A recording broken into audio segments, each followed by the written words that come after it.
Respected friends of Heartbeats for Allah, peace be upon you. A few days ago, a video from a mosque in India went viral on social media. The mosque had been closed for several days, and when the muezzin gave the first call to prayer, strange and eerie sounds started emanating from every corner of the mosque. Those present in the mosque were frightened and speculated that jinns were involved. Let's first take a look at the video, and then I will walk you through the investigation and the facts behind this incident. When the city elders carefully listened to these sounds and conducted a thorough investigation, they discovered something remarkable. The mosque was a grand structure from the Mughal era, much like the Badshahi Mosque and the Wazir Khan Mosque, both architectural marvels in the subcontinent. The mosque in question also featured unique Mughal design elements that allowed sounds to carry throughout the entire building.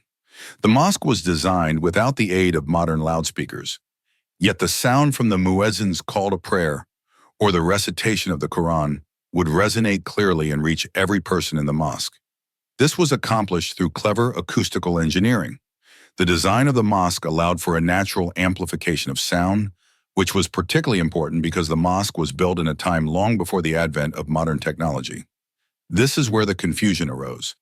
The mosque had been closed for years, and when it was reopened, the sound traveled more powerfully through the building due to fewer people praying inside. The reverberation of sound within the mosque may have frightened people, especially those unfamiliar with the building's acoustical properties. It is easy to understand how such strange sounds could be mistaken for something supernatural when, in reality, they are simply a product of design and engineering.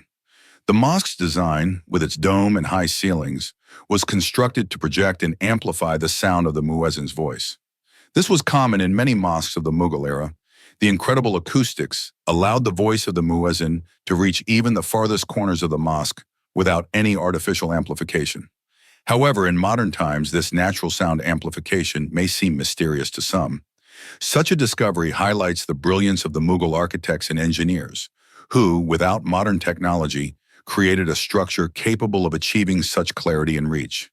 This example is a testament to the advanced understanding of acoustics and architectural design during that era.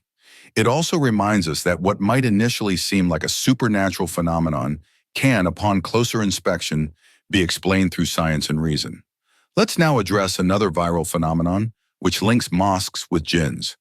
There are rumors circulating, particularly in Kasur, Pakistan, where locals claim that jinns are present in a mosque at certain times, praying alongside human worshippers.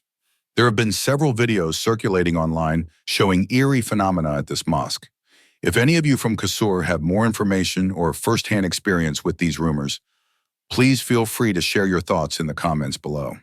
Now, since we are discussing jinns and mosques, let's talk about the Mosque of the Jinn in Saudi Arabia. This mosque is not only a place of worship, but also holds great historical significance.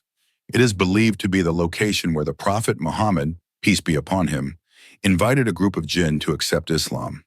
The jinn listened to the Prophet's recitation of the Quran and believed in its message, as recorded in the Quran. This event is mentioned in Surah Jinn and Surah Qamar, where the Quran reveals the encounter between the Prophet, peace be upon him, and the jinn. The Prophet invited them to Islam, and they responded by embracing the message of monotheism. The mosque was constructed at the site of this significant event, and it continues to serve as a place of reflection for Muslims. There are two primary narrations regarding the Prophet's interaction with the jinn. According to one narration from Abdullah bin Abbas, the Prophet Muhammad, peace be upon him, heard the voices of the jinn but did not physically see them. In contrast, another narration from Abdullah bin Masud, R.A., indicates that the Prophet did indeed meet the jinn.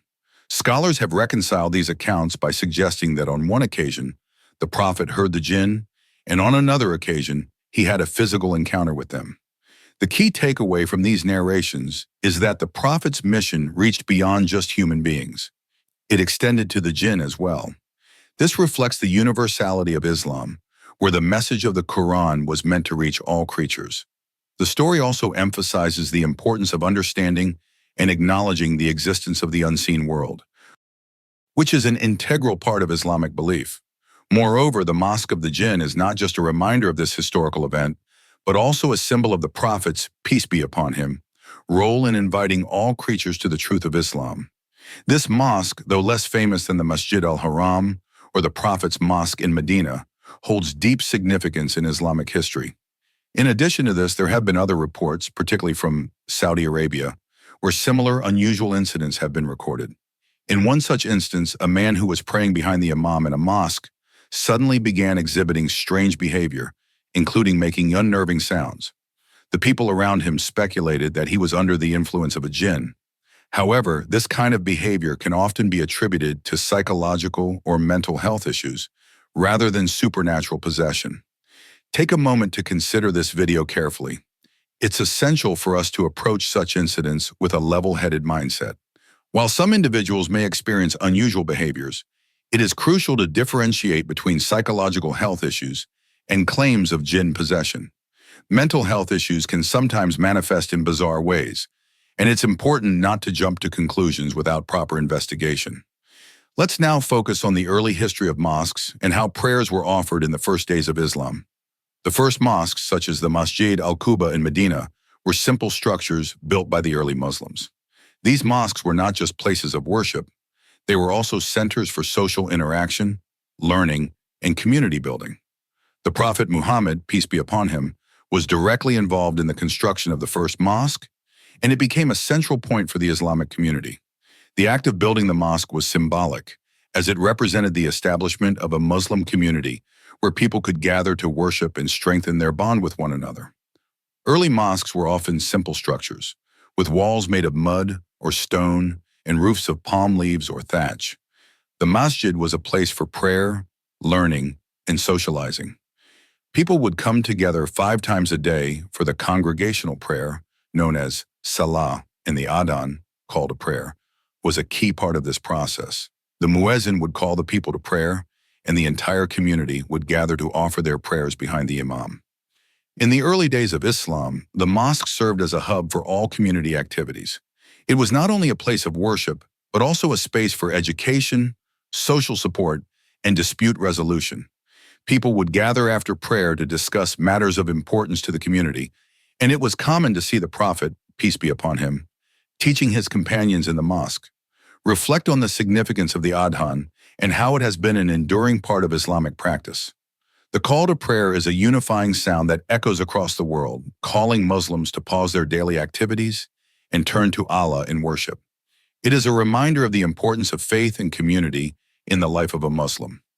Now let's return to the viral videos of jinns.